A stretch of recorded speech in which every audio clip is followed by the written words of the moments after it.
wicks and rags sort of stuffed into their necks, and you can hear a sort of a loud conversation as several of the scouts are sitting off to the side wearing their leather jerkins and sort of forest green cloaks, holding on to Father Donovich off to the side, who's being reprimanded in one of the side chambers. As you can hear in the burgomaster's office, both Master Koyon and Sir Ismark are talking back and forth, father and son, having a conversation about the most recent arrest. Um, I guess, uh, while her original intent had been to come in and just sort of get a moment alone, I think upon kind of hearing that, does she get a bit closer to just kind of drop a little eaves? Uh, you go ahead, make me a perception check as you drop eaves.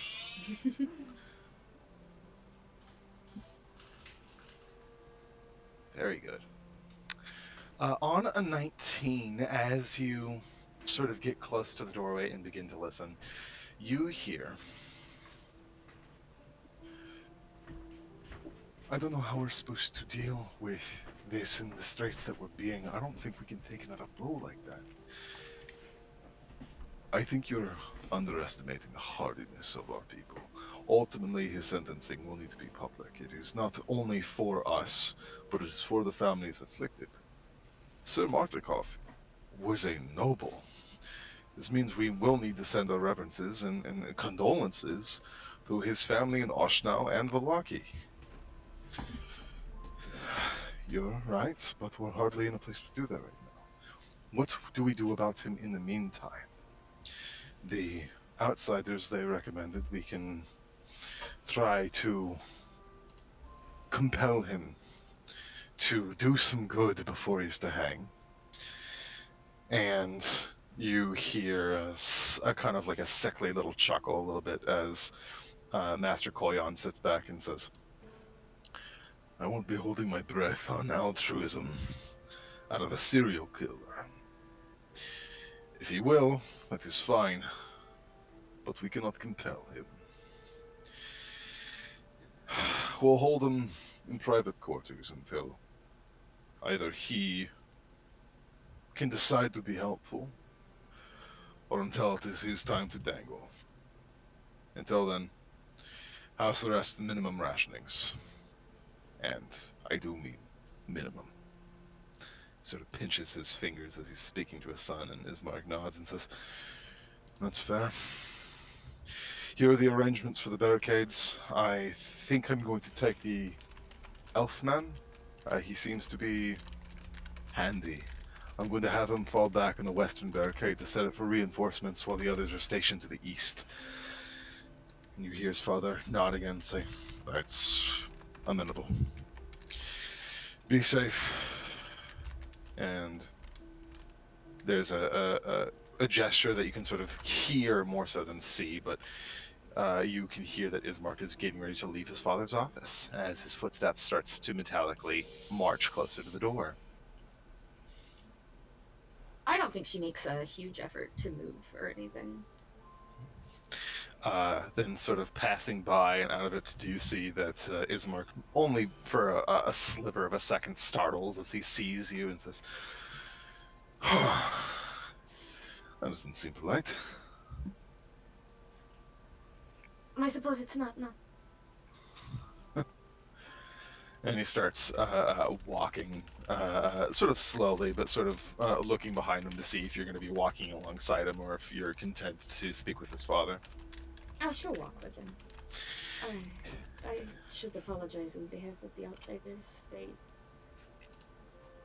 And she looks as if she wants to come up with some sort of explanation, but just kind of peters out. Well, they're lucky. I cannot speak for all their future endeavors, but if they had done that and they were wrong, he sort of puffs his cheeks in exacerbation and just say, let's just thank the Morning Lord that they were right, and leave it at that. I'm sure with a guide like you, they find themselves on brighter pastures. That is if they choose to listen, but one can hope. What can I do you for, my lady? Ah, nothing. I had merely meant to offer my apologies. Uh, if there are other things keeping you, I shall not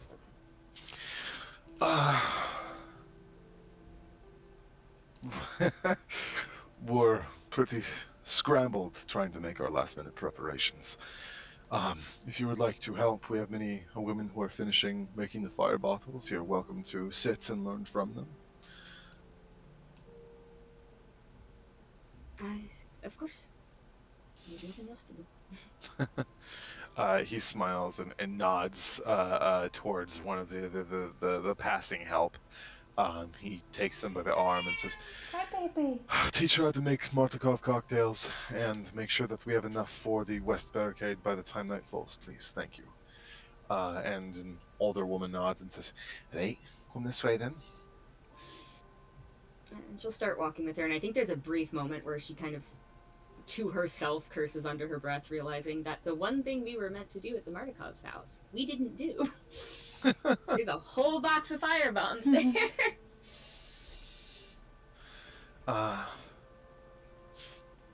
You make your way into the kitchen, and at this point, Leshy and Garrick do you two arrive. And just so that we have a proper tracking of things, let me just... Da-da-da.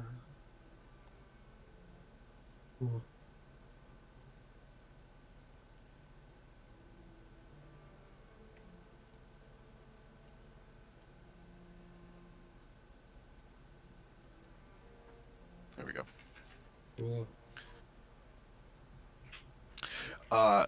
You return to the Burgomaster's manse, and Garrick sort of walks aside you as the two of you re-enter the threshold of the noble property. Quickly, one of the staff sort of come over and says, excuse me, Mr. Zellman, was it? The Burgomaster would like to speak to you. And Garrick sort of looks between her and you, Leshy, and says, right, yeah, I'll see to that.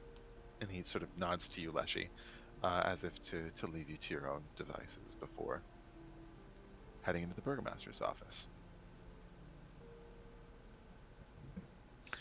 Is Ekaterina here? Or Yeah. is she not here? She's in the downstairs kitchen. You can see that she's sort of walking by with some supplies, with a small spattering of other women about this large sort of noble kitchen, with several of these like small wooden crates moving about, all of which have those same long-necked wine bottles with rags and wicks sticking out. Is there anything you're doing or would like to be up to? He will walk after Ekaterina. Hello again.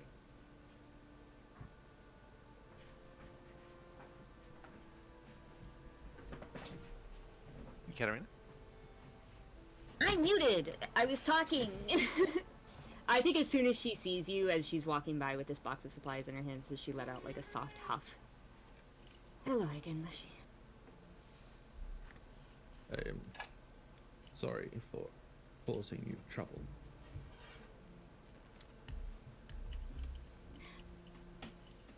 That is kind of you to say. I need to know that it's not going to keep happening. Well, I would like to speak more with you later on expectations in this land. I would like to speak with all of you regarding that, so once everyone returns, we can sit down. Well, I plan to go and dig trenches now, so... Right. I will leave Rook here with you. Oh, she looks down at the dog and smiles. Of course, we'll take it down from you. Thank you. I pet And the then dog. Leshy is going to sprint to the eastern wall. I like to picture that he turns around and just fucking books it out of there. Yeah, like a video game player character, absolutely just like not immersively melding into the environments at all. In this kitchen full of women, do they all watch as this pseudo like plant construct turns heel, goes into a 3-point stance, and fucking sprints. Yeah, his legs don't even move. He doesn't even move. He just Just T-poses out the I didn't know it was in a Bethesda game. That was scary. One of the others. He would be very loud running. That is fair. He would- Yeah. I just feel like it's whole house is like shaking a little bit. You hear the piano kind of clang a bit as he goes by. I think Ekaterina at this point is not surprised by any of his antics and just returns back to doing his stuff. But I would like to find a piece of meat to give Rook. I want to find him some jerky. Absolutely. You sort of peel one of the strips, and you can see that one of the women. They don't say anything out loud. You just sort of see like a very soft, judgmental side eye as you pluck one of the strips of meat hanging over the hearth and hand it to Rook. And Rook immediately becomes infatuated with you. Amazing. He does immediately seem swept. His disposition was already like entirely endeared to Leshy, so as soon as Leshy fucking full sprinted away, you sort of hear Rook sort of, wind back his ears and let out a small whine, but you placate him with a small peace offering, and does he immediately become your new friend? Yay. -1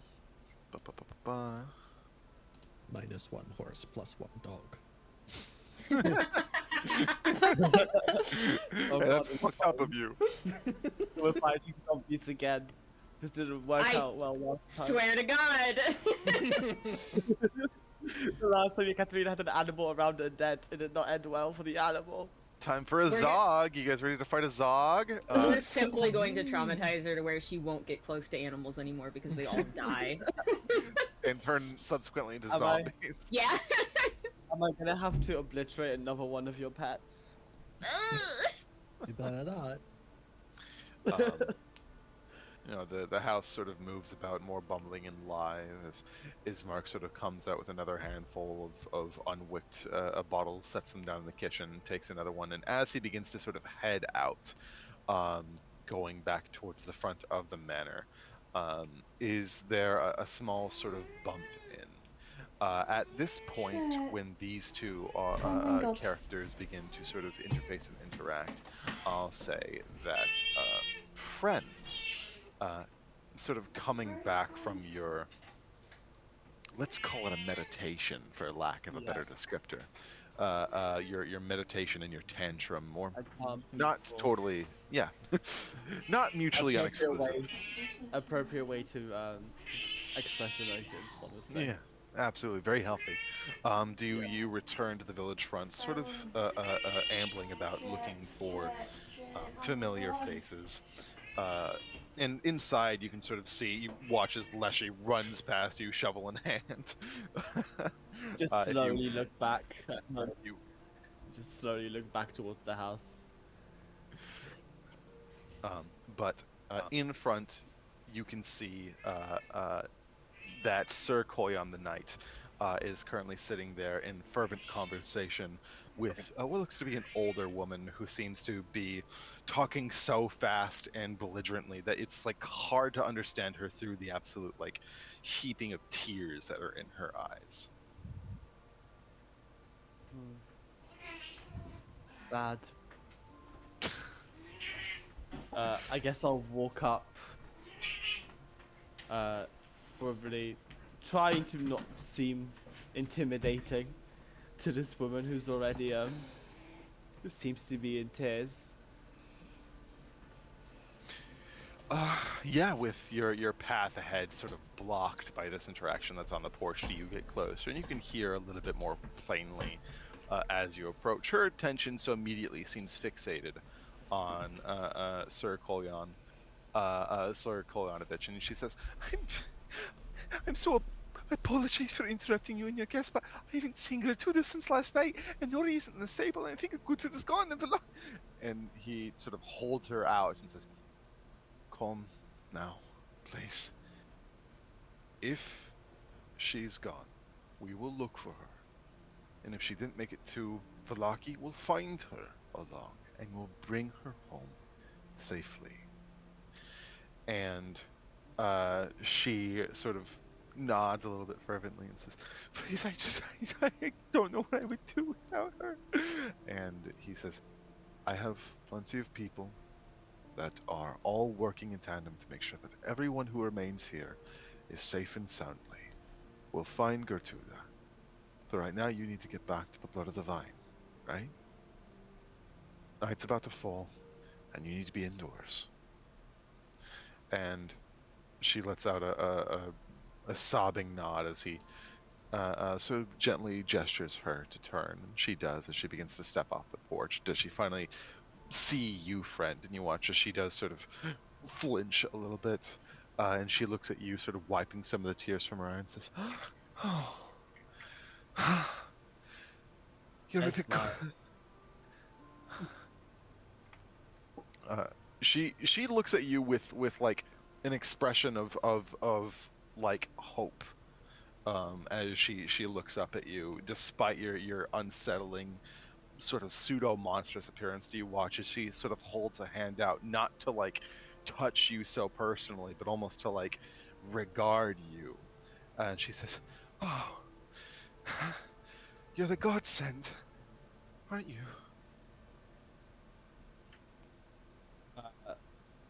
Fred nods. And she sort of turns her expression back to Ismark, and Ismark says,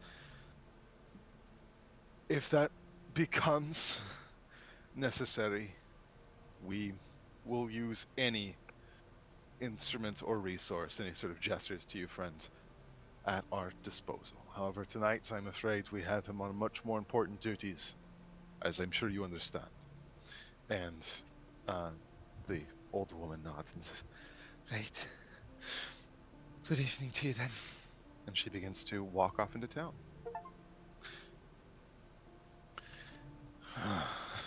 Ismark sort of moves out past the porch and looks at you, friend, and says, you're a man of few words. Yes. In this moment, looking at all of this, I do find myself curious, if you could have it your way, what would you want right now? Friend kind of just kind of stops and just stares and kind of tilts it again, kind of tilts his head and just thinks for a second. And then he kind of looks at him, but kind of over his shoulder, almost looking away from him. And then kind of just, after a couple, probably about 10-15 seconds, moves his head back to kind of look him in the eyes and just goes, home. Ismark bites his cheek at that and nods and says, yeah, me too, buddy. And then, yeah. Sorry. oh, sorry. Right. As I say, I'd say, does he say anything else before I? So I've got something to ask him. He was just going to gesture his head towards the door inside and says, a couple of your friends made it back, if that's what you're looking for. Fred just kind of looks at the door, and then he points. I point in the direction the woman went, and say, "What happened?" Well, in times like this, a lot of people are banking for their safety on the road, rather than trying to bet on surviving here. That's older woman is looking for her daughter, and it sounds like she's trying to make it on the road up north to see if she can make it to the adjacent barony, so she might petition for help. Unbeknownst to her, we've already sent missive for help, and I'm not receiving any word back, so it's not unlikely that she's alive, which is about as macabre of hope as one can have here. But whatever she's looking for out there, I doubt she's going to find it. If I need your help on this matter, I will direct it towards you all. But until then, he sort of pats you on the shoulder. I have much more important things for you all to attend to. Fred nods. And then just is gonna walk past him into the house. Absolutely. You make your way into the foyer and can see deep into the kitchen where both Ekaterina and the dog Rook seem to be about. You can hear Garrick's voice coming from the office with the burgomaster. Is there any place that you're looking specifically to go and or things to do? Don't really have a lot to do. I kind of wanna not talk to anyone right now. Still Sure. kind of upset. I think Fred kind of just parks himself, as he's done many a times before, just like in a corner, trying his best to not necessarily garner attention to himself. Probably the darkest corner around, as far away from any fires as possible. You know, you've got to stay safe. Yeah, can't be too safe in this house. Yeah. You never know with fires; they could I'm gonna magically put jump you. out at you. I'm gonna put you. You're gonna go through yeah. this narrow servant's corridor, and you're gonna be in this little closet. I think Yeah, you make your so way. boundaries like still taking up forever to load, but Oh, there you no. go. Now I can see myself. Yeah, a dark room with no light. Perfect, just like home. How comforting. How Uh, comforting. But yeah, I think I'm gonna try and get in there to make sure nobody bothers me as much as possible. You got it.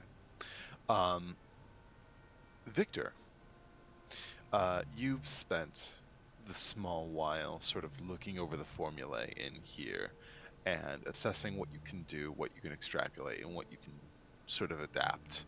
And while it's going to take a little bit more time than you currently have, and maybe some ink and reagents to apply it into your personal tome or to adapt them between the two, you have a pretty competent understanding of what you want to extrapolate from this small list of spells. And as you make all your sort of finalized scribing notes, do you take in a deep, sharp breath of cool Barovian air and assess your surroundings about you? And what do you feel compelled to or towards in this moment? I think. Sorry. What were you gonna say? Nothing. I wasn't sure if you were present or not. My apologies. No, it's all good. I don't know. I mean, I already know that the dog is safely by Katerina, and I don't think Victor wants to look at Katerina right now. So I think that he probably would go on his own. I asked you a question earlier in our private to see if I could do this as my spare time. But also if that's not available, that is all okay. I replied specifically in terms of those sorts of components. I will leave it to your preference whether or not you want to be really strictly adhered to those sets of component rules. Otherwise, if you find it more satisfying or contentful to just waive the interactions of which they're able to acquire said things, then I will just give them to you so that you can afford yourself that. I mean, I think it would be. I've already done small bits and pieces of components, so I think it would be fun to at least grab something like that. You're kind of at a loss of can I also spend that amount of gold if it says it has to be worth a certain amount of gold, or does it have to be an item worth that value? It typically denotes that it is an item worth that value. So if I remember correctly, for example, it says incense, I believe. Mm-hmm. So if you wanted 10 gold's worth of incense, what you can do is say, I'm going to quickly stop by, the Bildrath Mercantile so I can buy some some material components so I can facilitate this, or you can just say I'm going to like make a survival check around, because incenses like are some aromatic herbs sort of like accommodate for that, if I can find enough that will satisfy the material costs, whichever you prefer. I think I wouldn't mind going. I got in trouble for wandering on my own. I think that he'll stay in town for now, but wandering off to look for my own supplies is definitely on the table. Okay. So I will go get supplies so that I can spend part of my time using that, the summoning spell for an hour. You got it. You swing by the town square for but a moment so you can acquire yourself those materials, and you see the Sir Bildrath Cantemir out front of his shop with his very large nephew, sort of putting him in the armor that Garrick had helped refit. And as he's sort of situating him up, you can sort of see him really kind of like doting over him very impersonally and going, "All right, boy, we're going to set you on the inner barricade. You shouldn't have to worry about nothing, but in case you do, remember what I taught you. Remember, this is not a toy, boy. Put all your elbow and all your thrust like that, and aim for the head." And you hear his nephew sort of clutch onto the spear that he's handed off and says, okay, I will. He's like, all right. Now you head off. I won't be far behind you, all right? I just got some deliveries to make. And Very quickly, was it not agreed upon that he's not going to be fighting tonight? no, he got moved from the eastern barrier, which is like the front Sorry, I lines, to the interior misunderstood. barrier. He just got restationed to a much safer place. Yeah. But he sort of slaps his nephew on the back, and Parpel walks by you, Victor, as he sort of gives you an excited wave and goes, "Hello," as he starts to walk by, and Bildrath turns to see you and says, "What do you want?" Just came here to grab some things before we have possibly a barrage of things that will overwhelm and kill us. So wanted to be a Fair. little bit more prepared than underprepared. Well, you're lucky you've got me in such a fucking chipper mood. What do you need? I think I will probably need a little bit of incense, and if you have any types of peppers, I would also take those. He snickers a little bit as he sort of looks to you, just like meet his laughing. Goes, "Oh, you're serious? I can see if we have any papers from my cabinets. I'll tell you what. We'll just call it 10 for the incense, and he truly is like aghast. He doesn't know magic or understand it enough to know that that's like a component. He just thinks that you're kind of like peckish. So he just shrugs and says, 10 gold for the incense, and I'll throw some peppers in on the house. How's that? Sounds like a deal to me.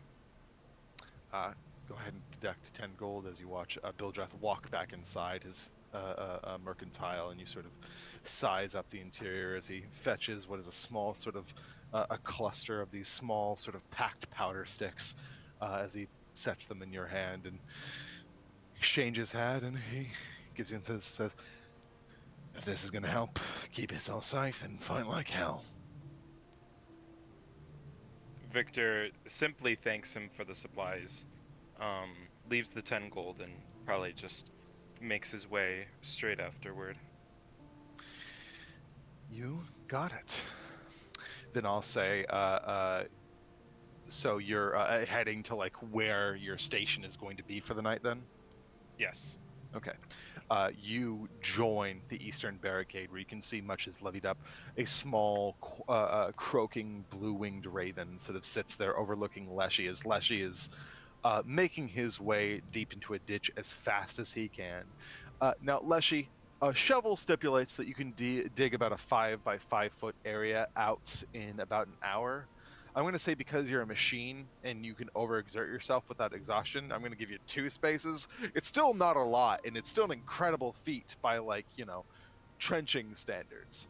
But it's not quite as World War I-y as maybe you want it to be so immediately. But the two of you regard one another as Victor sort of arrives and sort of sees you in your little hole with these small mounds of dirt that are sort of dividing the Chapelle de Frey, the sort of palisades that are sort of stuck out to sort of catch any errant and wandering zombies. Is friend doing that for purposes of range or just hiding and then jumping? I didn't think friend had This range. is Leshy. Sorry, Leshy. Leshy for ranged things. I didn't think Leshy had a lot of ranged attacks.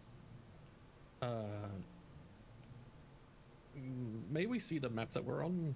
Sure. Yes, of Thank course.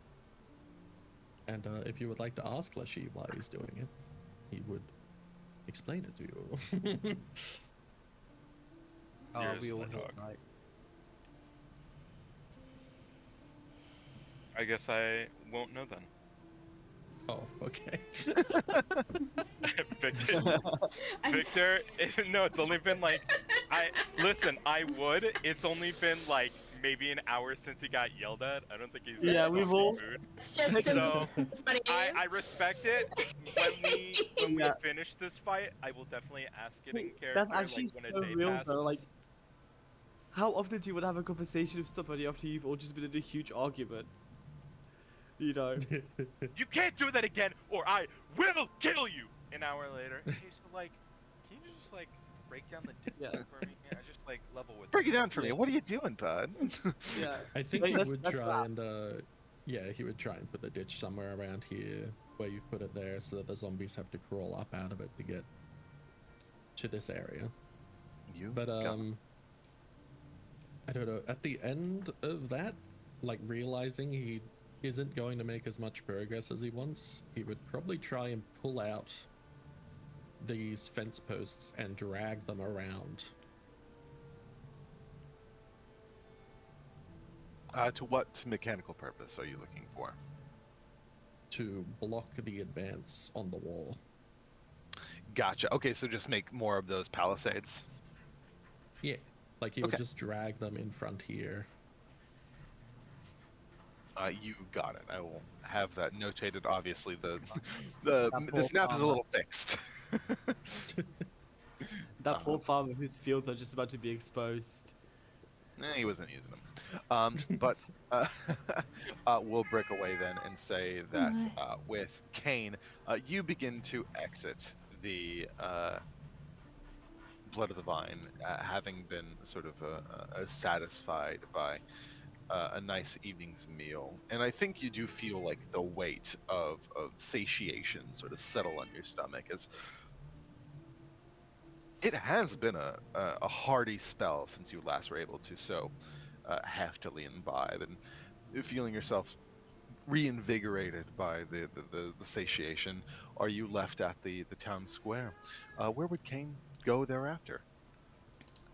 After having his meal, Kane is going to go to the manor that I forgot the name of, but the one where, Burgomaster's men. yeah, that one. He's going to go there and just see where he's being posted for the night so he can get there and just prepare himself. Since the main reason he asked for that meal, aside from, hunger after not eating for like however long it's been, probably a few days, aside from hunger, is also because he wants to be able to fight as best as he can, because he feels horrible for what these villagers are going through. So if he can help them by being in a better state to fight, then he will do that. Sure, prioritizing one's health, plucking the splinter from thine eye before tending to the other. as it would be so biblically put, do you find yourself fed and heading back towards the Burgomaster's manor. Inside, you get a sort of reading a beat on the situation and can see that a bunch of the women have gathered in the kitchen and the adjacent dining room as they're sort of facilitating grenades and weapons to use against the walls. You can see that there's even a bowyer in the base that's sort of trying to help fletch some arrows and make sure that the scouts themselves are all right up. As you sort of approach the estate, you see that several outriders on horses begin to sort of head towards the western walls and start to get ready to be let out as a means to distract the hordes and work to levy the numbers against you and in your favor this night. You can see Katarina's amidst the dining and kitchen area, sort of helping move those munitions from room to room, from box to box, to be more easily moved about. You can, you can't see Friend, but you do hear gossip from some of the help, being like, "Did you see that strange thing go into the closet?" They're just kind of going back and forth. And you can see that leaving from the office is Garrick and the Burgomaster, who pats him on the back and says, "And Godspeed to you. Make sure that whatever that final preparations need be done are satisfied. If we lose that breakpoint, let's not think about that." He slaps Garrick in the back. Garrick sort of lets out a cough and a hefty slap before Garrick begins to sort of shuffle. Waves to you, Kane, as he starts to leave and go towards the western barricade. Jet, Jet! Oh my god! Jet, don't. Hi, I was dealing with Jet. He is screaming his little head off. I can imagine. Yes, I did feed him. He's still mad. I will say, Kane waves to Garrick as he's going by, and then he finds, I do not know how to pronounce his name. But, Swap. yeah, that one. Sure. You look out for Ismark and sort of stepping out and from the parlor. You can see that Sir Ismark is moving about before he sort of catches you with a inquiring eye and says, "Mr. Kane, what can I do for you?" I just wish to inquire, where do you need me for the battle this night? I am happy to lend my hand wherever I can. All of you are being deployed on the western barricade, except for on the eastern barricade, except for Garrick, who's going to the west. Seems like we have some reinforcing to do. I see, thank you. I'll tell you what, Yekaterina is going to need help carrying some of the munitions to the several outposts. Why don't you give her a hand? Kane nods and he is going to thank Ismark, and then he is going to go further into the manor to find Yekaterina. You find her and the dog Rook both in the kitchen, and you sort of hear as Ismark sort of leaves the front foyer. Jet, no, don't knock that down. Oh my god. I will be right back. My cat is trying to knock over my switch. You got it. Jet, oh my fucking god. As Stop it begins to encroach, Friend, you hear a knock at the closet door. I don't respond. Irgil, I don't say anything. motherfucker. I just. You hear. Oh, sorry. go Yes, I just stand there.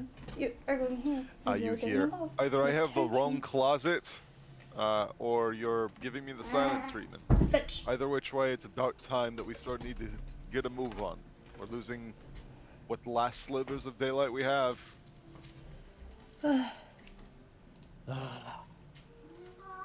Fine. I'm back from dealing with Alberto. He is still mad. Welcome back. Ismark speaks to you, friend, and he says, I know that you're not a fan of the munitions that we're going to be using on those walls, and therefore you're not compelled to use them. But I am still going to ask that you distribute them to the other checkpoints that we have. So, why don't you regather with your friends and start heading out, okay? Okay. I reluctantly come out of the closet. He regards you. I see. He sort of is gentle with you, like that of a child, before he sort of. Ooh. Sorry.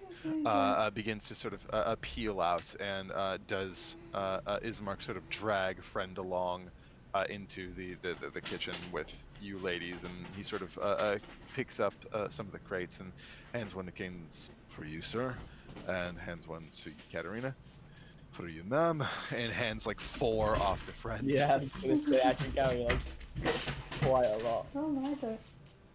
Yeah. Now, shit. I do not know when about the hordes are going to make their way to the barricade, but you at least need to be there when they arrive. I predict they'll be there within the hour. So, be ready and stay vigilant. And let me know if there's any sort of breach that requires reinforcements. I'm going to be at the western barricade just outside of town square. We're peeling back all of these small refugees encampments and holding up the wall that's going to be there. Your friend Garrick will be with me, as well as a few others of our men. Are there any questions before I leave you to the mercy of the night?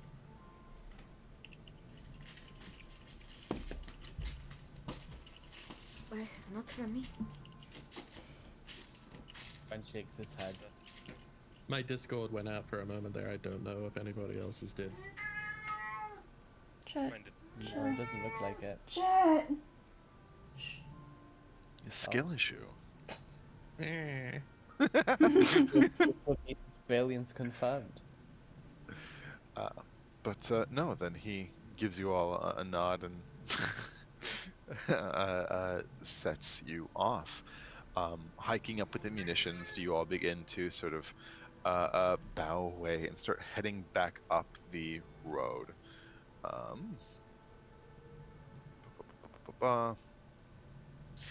So, all in all, just to give you guys a realignment of where all of our major items are for the night and for your lore and information. This is once again the Village of Barovia map, which I can actually see it this time. you can see at this time. Yippee! Okay. All of you were up here. All of you went to the Burgomaster's mansion right here. Moving up Indira Street and to the village square, you guys veer right and start heading towards the outskirts all the way to right here at the eastern end of Svalich Road, where the eastern barricade lies. You guys have an hour until you believe you're sort of out of time, as we sort of peer into the eastern barricade.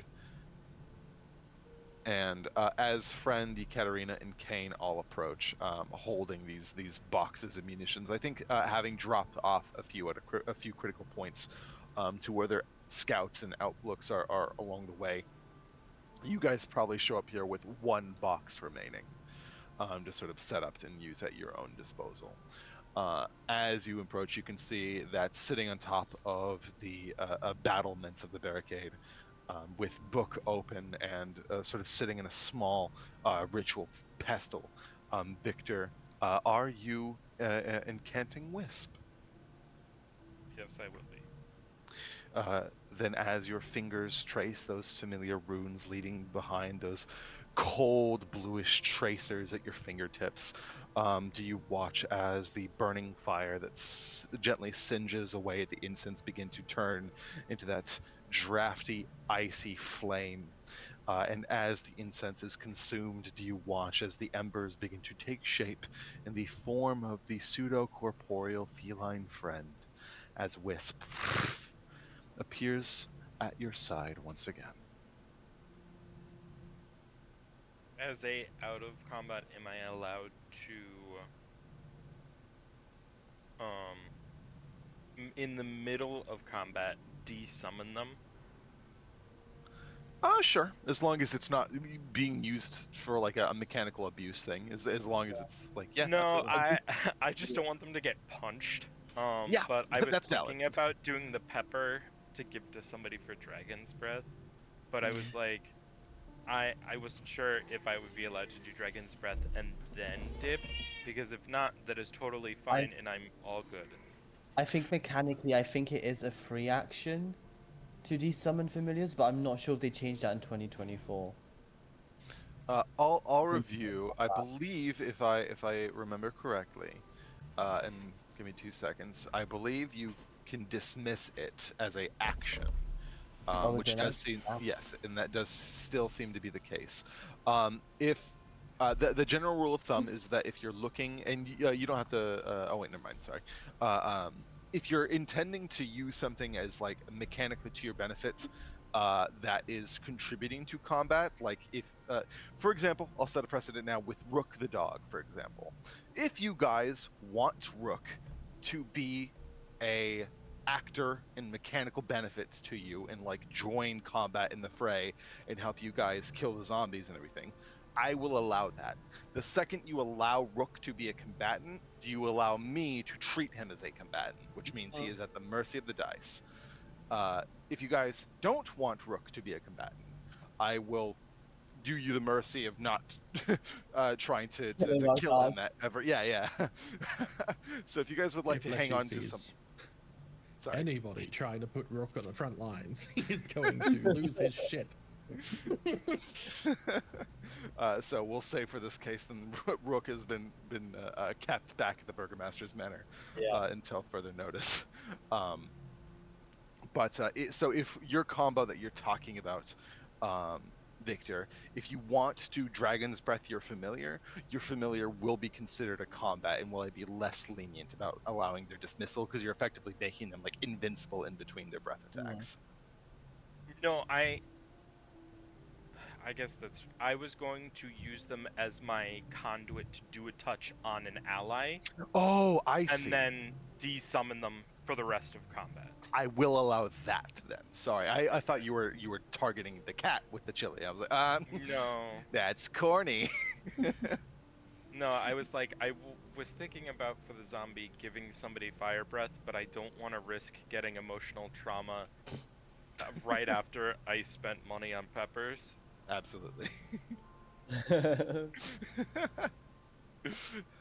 yes, I will allow what you described. But at that, Ekaterina, friend, Kane, the three of you arrive as you witness this reconstitution and conjuration of Wisp that appears, and you can just sort of see these clods of earth being hefted from the other side of the barricade. Just watching them plop over the fence. Oh yeah, he would also be putting the dirt, like, up against this area. Of course. Where do the boxes need to be put down? It's sort of given to you guys. So effectively, what this guy's works is there's 12 in here, but that's effectively enough that I don't really truly have to count. But effectively, you guys have at your disposal 12 Mardukov cocktails, which are fire grenades, single target, that when you strike an enemy with it, they're going to take a good chunk of damage just from like the initial like shattering of the glass, and then they are set on fire. If you guys wish to utilize these munitions, you absolutely may at your disclosure, which means you can set them wherever you like. Just assume that you have them. Otherwise, if you guys don't want to use them, they're totally optional. Unless somebody wants to claim the crate of 12 to themselves to put in their inventory, I will just distribute you guys Mardukov cocktails as you need them or want them. I will not be partaking. I figured. Yeah. Kane looks to Yekaterina. I think we should distribute these Molotov cocktails to the people who are going to be atop the barricade. That might be the best usage. Murtakov. The guy's name is Murtakov, but I think that's a good idea.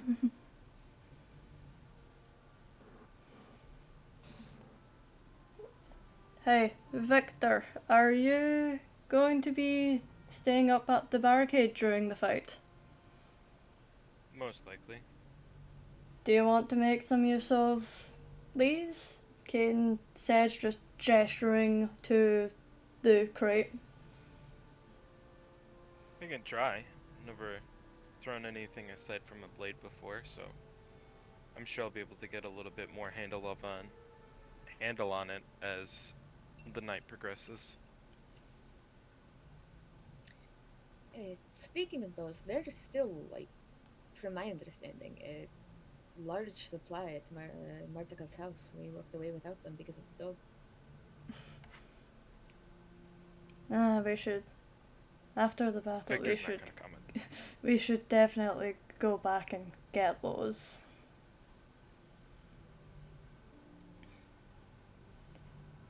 But for now, we shall make do. Alright, well, I'm going to go get them. Because it is a 15-minute walk from the barricades, so. Kane has no sense of time. I think she stands there for a second, kind of looking over everyone. Victor, why don't you come give me a hand?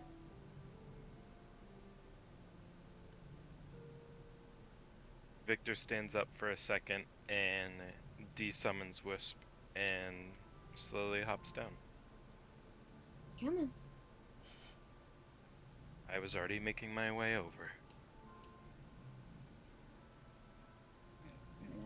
Start heading towards the Murtakov house. All right. You keep to Rye Street as you head up north, just you and Victor, as you begin making your way once again to Sir Gregory Martakov's little townhouse, as you're two given a bit of breadth and time to one another. Just because we're on this map and it's during this time, unless you would, at hearing them, say, "Friend, are you there?" Yes. Help, please. Friend's gonna walk over and see what's going on. Please take this shovel and dig these holes while I get everything else sorted. Friend just kind of curiously looks at the shovel and just nods. And I guess I'll I'll dig as much as I can. Absolutely. You do see that there is times where he just stops and is playing with the dirt with the shovel, like a child in a sandbox. Good enough. He'd get started on the fence, and if he still has time left over, he'll start chopping down trees to drag them into the path. Yeah. I think that the tree felling might be outside of your budget of time. However, I'll say I will take into consideration your trenching and your palisades. Yeah. Thank you. So you see Friend is a lot less tense than he was when he was walking with Kane and Yekaterina. Like he was definitely actively, like, not necessarily ignoring any Yekaterina and Kane while walking past them, but definitely trying his best not to give any sign of wanting to engage. And now that he's just been left to his own devices with something that he's just definitely a little bit more relaxed. Very good. Just, yeah, dirt. Then our attention settles on Victor and Ekaterina, who, leaving the compatriots to finish up the security at the border, at the barricade. Do you guys find yourselves once again before the facade of House Martakov? I think without any type of hesitation, does Katerina just head back inside? I think we mostly checked already on the first floor. Did you manage to see the second? Not from where I was. We mostly scaled and went through the backyard, but that seemed to be deteriorated. And she nods towards the stairs. Then up you go. Victor walks past and makes his way up the stairs. Alrighty. As you begin making your way to the second floor, you can see it sort of opens up to a nice, homely little clearing with a nice leather bench and hunting trophies that are sort of set off into the side. You can see a small little wash area and a long bedding hall of areas to dip your head into for those with a curious mind. Where would you like to investigate? I'll take the room at the far end of the hall first to be as far away from Katerina as I'm kidding. To just check to make sure that this. I didn't know if this was the room because I knew I had saw a light from here when I was in the backyard, so I didn't know if this was like a long room.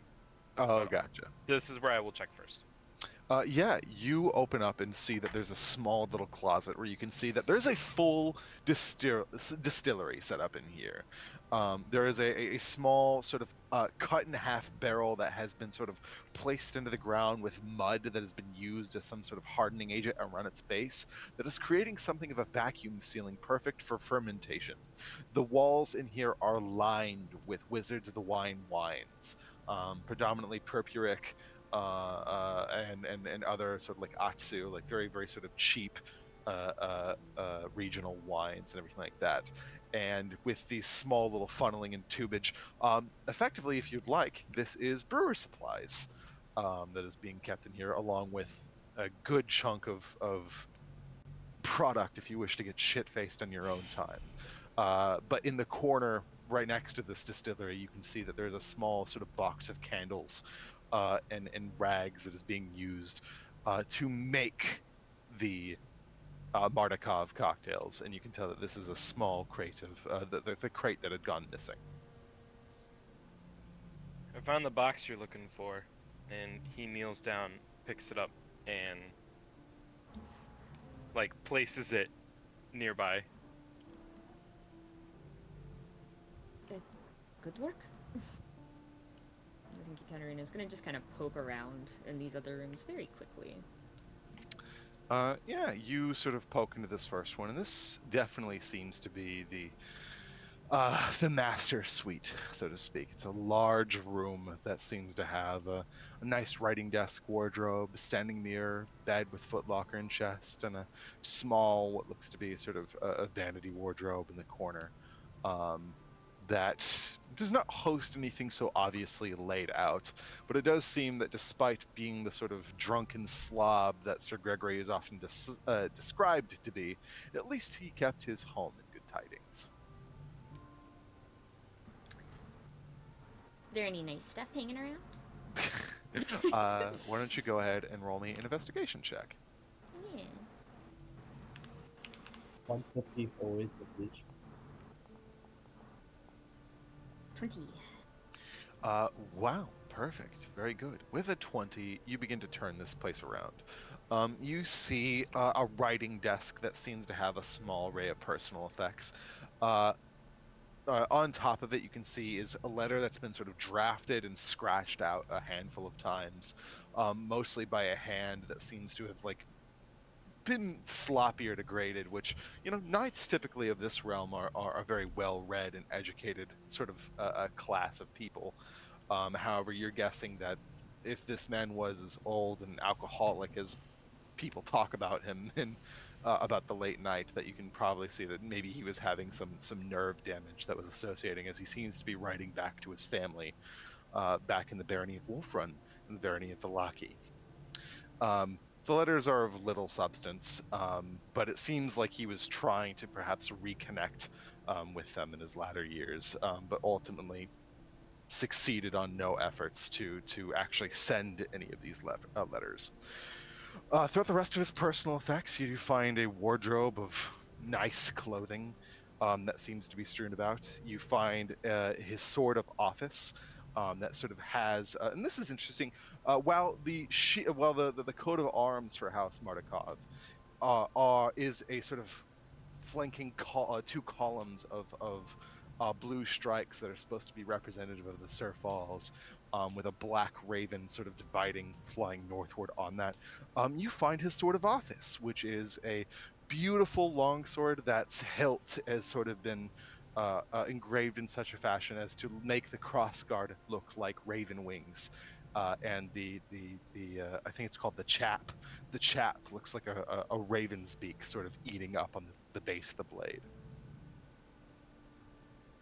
I'm familiar with Valaki. Do I know the Markovs?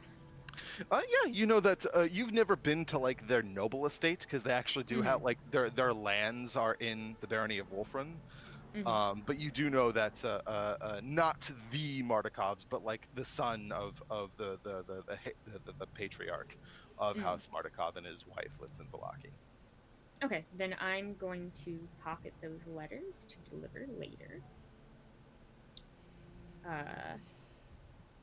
And it's just the sword and the nice clothing. There doesn't seem to be a lot of anything else. I will say, on a 20, the last two things of interest is that as you open up his bedside drawer, you do find sort of corded onto a leather thong is a what looks to be a raven skull that has been cast and gilded with small little runic stones set into the eyes and a painted marking at between its eyes, what looks to be like a third eye. That's weird. That's weird. And what is the last bit that's weird, as you're sort of looking over his beautiful, lovely bed and sort of flipping open the cover some, you do see that there is like a littering, like a dusting of what looks to be small, scraggly, pressed and sort of like like ruined raven's feathers. It's just like are not like in copious abundance, but like still an odd amount of feathers to have in a bed. Okay. Looking at the skull, do I get the feeling that this is magical? Or just decorative? Roll me a religion check.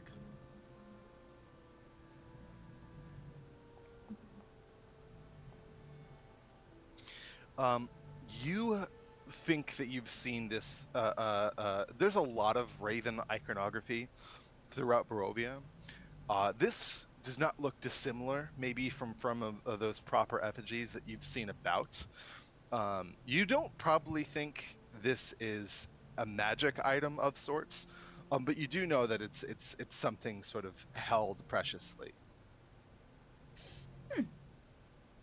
I'll leave that there for now. He just kind of calls down all. This guy was really into birds. Everyone has their one thing. You step into this room and see what looks like was perhaps maybe once a young girl's room. However, judging by the dusting of cobwebs and the sort of layers, the films of dust that sort of attach to the toys and the vanities, that this room has not been touched in a very long time. No one mentioned him having a child, right? No. Interesting. Okay. I think at that she will hop back out. As a note, I am also pocketing the brew supplies that you had said I had found. You got it. And then I think just before we go, I will check the small itty bitty closet. Yeah, it seems to be a water closet. There's a small little thing for laundry and waste. Nothing as ornate as like the burgomaster's bathroom and everything like that, but it seems just to be a small little pocket of privacy. No worries. Yeah. Just want to make sure I didn't miss anything. Katerina will bend down and hoist up the box. It looks like it was everything. I'm surprised it was that difficult for their father to kill this man, given how fucking old he was.